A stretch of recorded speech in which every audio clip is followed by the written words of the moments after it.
Deixa eu perguntar aqui. Quantos aqui têm filhos e têm brigas com os filhos? Levanta a mão, por favor. Certo. Tá. Vamos lá. Presta atenção. Primeiro alvo nosso.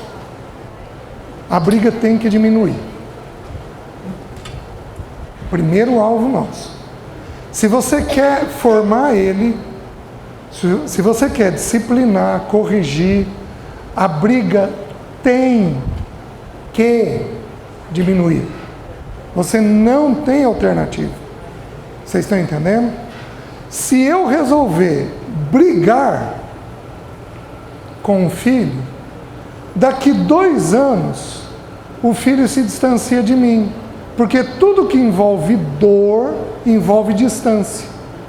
Como a guerra envolve dor, chateia, entristece, então o filho naturalmente se distancia. Vocês querem ver uma coisa? Quem aqui tem fibromialgia? Levanta a mão, por favor. Deixa eu explicar. Dor generalizada no corpo. Dói tudo. Quem tem dor generalizada? A tal ponto de você queixar. Todo dia. Todo dia. Todo dia. Todo dia. Sabe o que vai acontecer? Em geral, o filho, porque ele vai falar com a mãe e a mãe está de que jeito? Dolorida. Vocês estão entendendo? Se ele não fizer isso com o tempo, o que ele vai fazer? Ai, mãe, está doendo. Ai, mãe, hoje está doendo aqui. Nossa, mãe, minha mão está doendo hoje.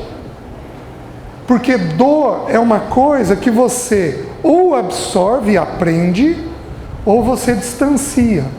Por isso a guerra, ela é tão problemática dentro da casa. Então, se nós vamos começar a falar de filho, o primeiro alvo nosso é que guerra tem que parar. Se a guerra não parar, não tem o que fazer. Eu desconheço forma de resolver se a guerra não parar. Você não consegue avançar com o filho se não diminui o tom, não abaixa a voz e não cria aquela rotina tranquila que nós estamos conversando. A guerra pode ser de você com você mesmo, como é a dor, porque a dor é o teu corpo brigando com o teu corpo. Você está sobrecarregada e aí o corpo está reagindo àquilo, tá? Pode ser uma guerra de você com você, pode ser uma guerra de você com teu marido, pode ser uma guerra de você com um dos teus filhos, não precisa ser com todos. Teve guerra, vai ter distância. E aí nós impedimos, nós paralisamos o processo de crescimento. Tudo bem? Primeira coisa. Segunda coisa, quando a gente vai falar de filho. Para falar de filho, percepção é tudo. Você percebeu, você corrige. Você não percebeu, você não corrige. Alguns estudiosos têm muitas teorias sobre a educação de filhos. Dizem que a personalidade dele é formada até os 2 anos de idade. Outros dizem que a personalidade é formada até os 6. Nós vamos partir do pressuposto de que 12 anos é um divisor de águas. Então 12 anos é uma idade, até 12 anos é uma idade significativa. Porém eu vou dar para vocês 2 sugestões, uma que não está na Bíblia e uma outra que está na Bíblia. Alguns estudiosos dizem que você divide a formação do filho em 3 etapas. Do 0 aos 6 anos, dos 6 aos 12 e dos 12 aos 18. Tá? 3 etapas de 6 anos. Até os 6 anos de idade, quem der atenção leva o filho. Quem der atenção leva a criança. Vou te fazer uma pergunta. Teu filho, quem tem aqui filho de 5 anos de idade? Teu filho te ama? Certeza. Ele fala todo dia. Ele diz todo dia que te ama. Todo dia ela fala que ele ama. Tá bom. Ela vai morar na tua casa. E durante 1 ano ela vai dar mais carinho, mais atenção, vai fazer cafuné na hora dele dormir, vai contar história, vai ajudar ele na tarefa, vai brincar com ele, vai dizer que ama ele, vai abraçar ele, vai tocar ele, vai fazer isso mais do que você. Daqui 1 ano, quem teu filho ama mais? Por quê? Filho tem amor? Tem. Mas o amor da criança é um amor egoísta, é baseado no que ele recebe. Então ele ama quem dá atenção. Deu atenção, levou a criança. Vocês estão entendendo?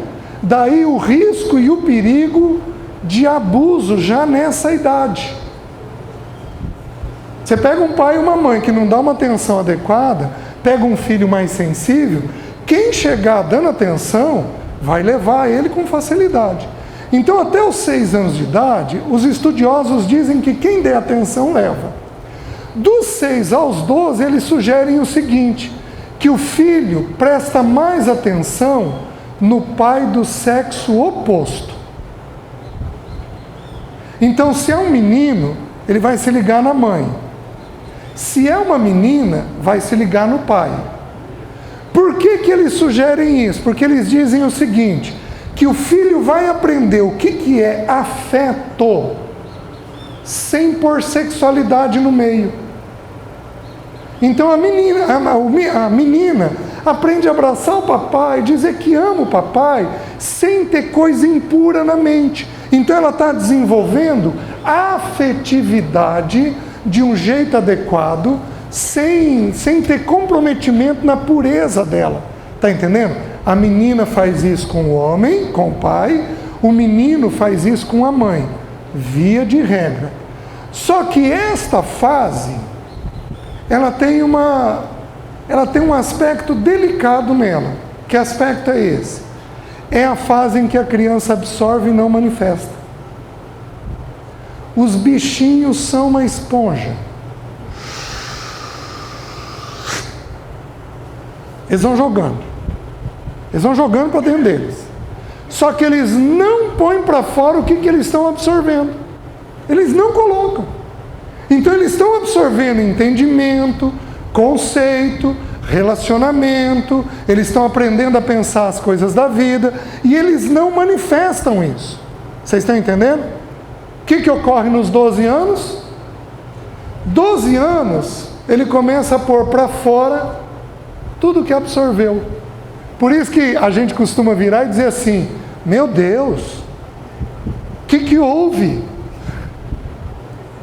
Que fase difícil é que é a adolescência?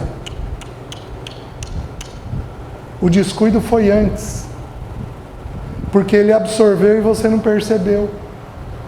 Como é uma fase de muito sossego, então ele está lá absorvendo, brincando, quietinho, olhando, você está entendendo? Ou os mais agitados brincando com as brincadeiras dele, e você não senta com ele para bater papo com ele, então você não sabe o que está entrando na cabeça dele. Aos 12 anos, ele vira uma chavinha e resolve pôr tudo para fora. Você está entendendo? Aí ele vira e, mãe, estou namorando. De repente, como assim? Está namorando? Estou namorando.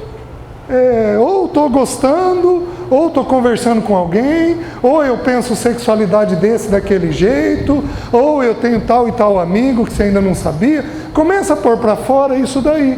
Por quê? Porque nessa fase de 6 a 12, digamos assim, houve um descuido na percepção. Como ele estava mais tranquilo, está dentro de casa, está estudando, dorme um pouco mais cedo, a gente está meio que sossegado, achando que está educando de um jeito muito tranquilo. Vocês estão entendendo? E aí, aos 12 anos, dá uma guinada. E aos 12 anos, qual é essa próxima fase? O filho se liga mais no pai do mesmo sexo. Por quê? Porque é hora dele aprender uma coisa chamada papéis. Então a menina vai aprender a se vestir, vai aprender a sentar. Fecha as perninhas, querida. Ai, mãe, mulher é de perninha fechada quando está sentada. Cruza a perninha, mas ó, meu irmão, olha o jeito que ele senta. Ele é menino, ele vai poder sentar assim. Então você começa a ensinar papéis, você vai ensinar ela a fazer uma maquiagem, você vai ensinar ela a ter um asseio pessoal, a ter um cuidado. Você começa a mostrar papéis de mulher. E para o menino, você vai fazer a mesma coisa. Você vai ensinar para ele o que é papel de menino. Vai ensinar que homem tem que trabalhar desde cedo, não pode ter preguiça, tem que ter proatividade. Vai ensinar ele a ser responsável com as questões dele do colégio. Vai ensinar ele a fazer um ou outro serviço pesado dentro de casa, desce o lixo, arruma isso daqui. A gente começa a trabalhar os papéis que são próprios de cada um. Papel de homem e papel de mulher. O que eu estou falando, o que eu estou defendendo a respeito de papéis é extremamente questionado hoje em dia. Porém, é o ensino claro das Escrituras. E vou te dizer uma coisa sem medo de errar. Funciona. Feito com equilíbrio, com jeito, funciona. Então nós temos essas 3 etapas. 6, 12 e 18. Porém, eu vou te colocar de um outro jeito agora. Nós sabemos que 12 anos na Bíblia é um divisor de águas. Então nós sabemos também, nós vamos estudar isso, que o principal papel da mulher, da mãe, é vincular com a criança. E o principal papel do pai com o filho é pôr limite. Homem põe limite, de um jeito que mulher não põe. É simples. Se eu pedir aqui alguns testemunhos do que eu estou falando, eu vou ter histórias e mais histórias de que isso funciona. A mãe fala 1, 2, 3, 5, 10, 15 e o filho não ouve. Se o pai tiver um mínimo de posicionamento, ele fala 1 ou 2 e está resolvido na cabeça da criança. É uma coisa que impressiona. Menino, chega, não quero. E aquilo parece que entra na criança e prende o cérebro da criança. Eu devo abrir os textos para vocês semana que vem, para explicar os textos para vocês. Como eu tenho esses 2 papéis bem definidos, então a mãe, até os 12 anos de idade, ela vai vincular. Ela precisa vincular. Ela precisa criar um relacionamento onde o menino seja, ou a menina, seja um bom amigo dela. Por isso, meninas, sem estresse. Se você quer educar bem e formar bem, se concentre no teu papel, não se concentre em pôr limite. Não se concentre em pôr limite. Se concentre num primeiro momento em vincular. Se você vincular com ele, ele vai te ouvir. Mas se o relacionamento for estressante, se você fala muito, cobra muito, fala de um jeito pesado, se você se chateia muito, exige muito, se você é muito pesada, gente, vocês estão entendendo? Só de falar cansa, né? Imagina o filho de vocês.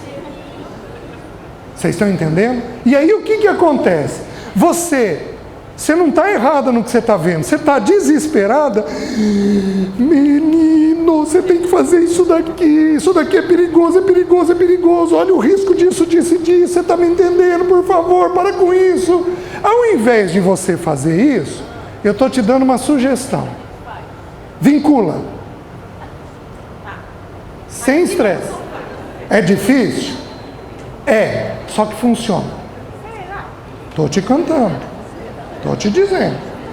Vocês estão me entendendo? Então vocês precisam entender o que eu estou tentando dizer. O ambiente sereno é o ambiente para educar filho. Só que é trabalhoso. Você tem até os 12 anos de idade um desgaste enorme. Vai ter que parar, vai ter que possivelmente colocar num cantinho. Você vai ficar 15 minutos sentado aqui, na cadeira do meu lado, enquanto a mamãe lava a louça. Ela vai criar alguma forma, alguma alternativa. Gente, Deus dá inteligência. Deus dá estratégia.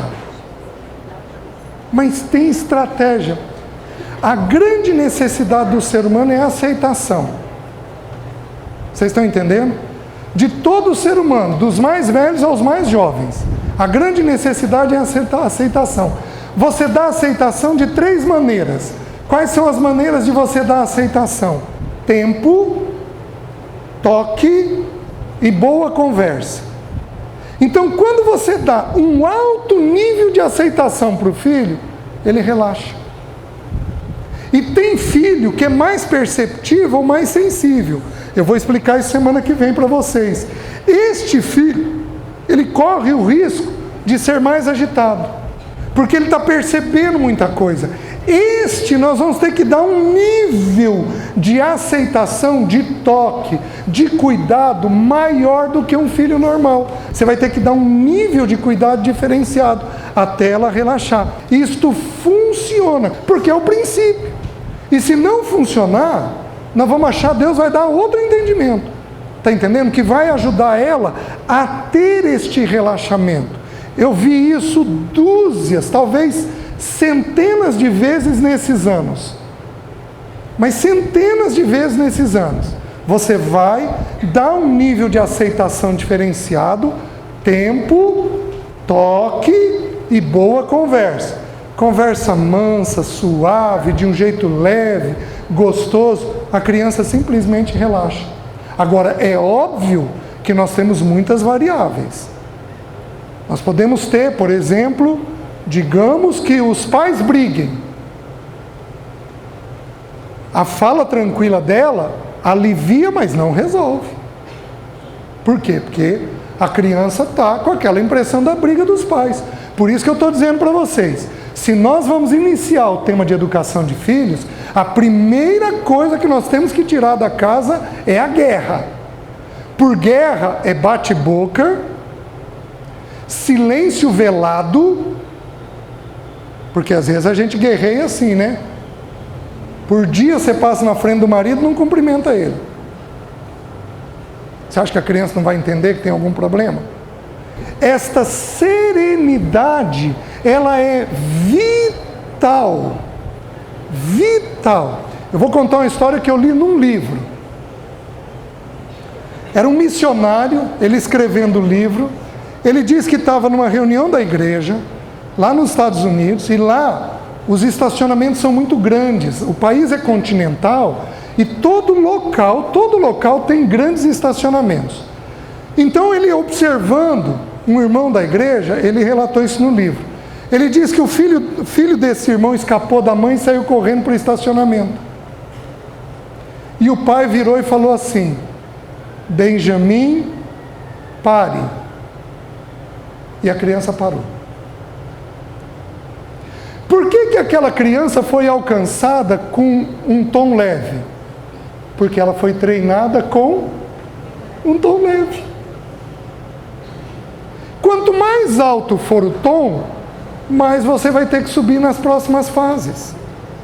Gente, eu não estou condenando ninguém aqui por ser bravo ou por gritar. Eu já caí nisso. Eu tenho cenas que eu já pedi perdão para os meus filhos. Eu já caí nisso, não estou condenando ninguém. Já tive sentado nessa cadeira. O que eu estou tentando explicar para vocês é que nós conseguimos muito mais com muito menos. Com reações melhores. Tudo bem?